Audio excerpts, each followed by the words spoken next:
মঙ্গলবার মোহনপুর পৌর পরিষদ প্রাঙ্গণে এক অনুষ্ঠানের মধ্য দিয়ে দিব্যাঙ্গদের সামাজিক ভাতার স্যাংশন মেমো প্রদান করা হয়। এই অনুষ্ঠানের প্রধান অতিথি হিসেবে উপস্থিত ছিলেন মোহনপুরের বিধায়ক তথা রাজ্যের বিদ্যুৎ ও কৃষি দপ্তরের মন্ত্রী রতনলাল নাথ, মোহনপুর পৌর পরিষদের চেয়ারপারসন অনিতা দেবনাথ, মোহনপুর মহকুমা শাসক সুভাষ দত্ত, মোহনপুর দিব্যাঙ্গ সেলের আধিকারিক ও স্থানীয় দিব্যাঙ্গরা। দিব্যাঙ্গদের ভাতা প্রদানের বিশেষ ড্রাইভে মোহনপুর মহকুমার অন্তর্গত মোহনপুর ব্লকে 101 জন, বামুটিয়া ব্লকে 89 জন, লেফুঙ্গা ব্লকে 26 জন এবং মোহনপুর পরিষদে 40 জনকে স্যাংশন মেমো প্রদান করা হয়, যারা জানুয়ারি 2025 থেকে 2000 টাকা ভাতা পাবেন। এই অনুষ্ঠানের প্রধান অতিথি মন্ত্রী রতনলাল নাথ বলেন, দিব্যাঙ্গরা হলেন ভগবানের রূপ, তাদের সাহায্যে যারা এসেছেন তারা ভগবানের কাজে এসেছেন। এবং তিনি বলেন, আগে 80% দিব্যাঙ্গ হলেই ভাতা মিলত, কিন্তু রাজ্যে বিজেপি সরকারের প্রতিষ্ঠিত হওয়ার পর তা কমিয়ে 60% করা হয়, যা গোটা ভারতবর্ষে নজিরবিহীন। এবং সকল স্তরের নেতাকর্মীদের বার্তা দেন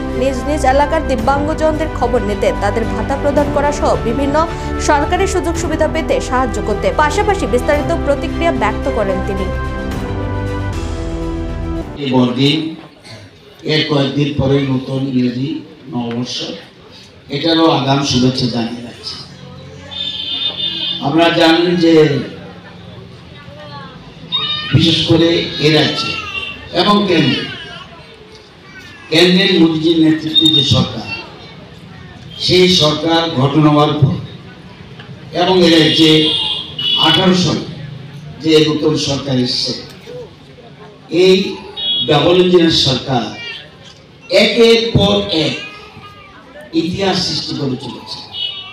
আপনারা জানেন যে আজকে যে অনুষ্ঠান, আমাদের রাজ্যে মোট সামাজিক ভাতা পাচ্ছেন 4,08,727 জন। টোটাল যে লোক আছে এর মধ্যে সামাজিক ভাতা পাচ্ছেন বিভিন্ন স্তরে, বৃদ্ধ ভাতা, বিধবা ভাতা, unmarried women, deserted women, disable pension 60% above, এবং cancer patient, leprosy, transgender, HIV, unorganized workers, incentive to girl child, এই সব মিলে 4,08,727 জন ভাতা পাচ্ছে এবং 2000 টাকা করে ভাতা পাচ্ছেন। এবং ভারতবর্ষে কোনো রাজ্যে 2000 টাকা ভাতা কোনো রাজ্যে নেই। আমাদের সরকারই এই রাজ্যে 2000 টাকা ভাতা করেছে।